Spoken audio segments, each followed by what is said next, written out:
আল্লাহ, আজকালকার মানুষ ভিক্ষাও দিবার চায় না। আল্লাহ, তুমি মানুষের হেদায়েত দাও আল্লাহ, জানি আমার ভিক্ষা বেশি করে দে আল্লাহ। এই তো আজকে একটা স্যারের পাইছি, দেখি স্যারের কাছে ভিক্ষা চা দেখি। স্যার মনে হয় অনেক টাকা দিব আজকে আমারে। স্যার স্যার, আমারে কিছু ভিক্ষা দেন, আমি আজ অনেকদিন আর কিছু খাই না।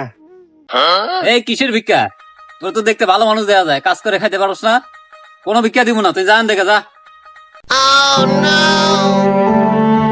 আল্লাহ, এ আমারে ভিক্ষা দিল না, পরে তুমি হেদায়েত দিও আল্লাহ। না, কোনো জায়গায় বসেও শান্তি নাই ফকিরের জ্বালায়। আয়, টাকা দে, 100 টাকা দে।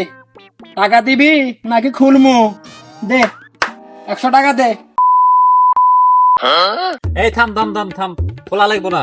তোর তো না দিলেও মানবি না। এই ধর নে, 100 টাকা নে।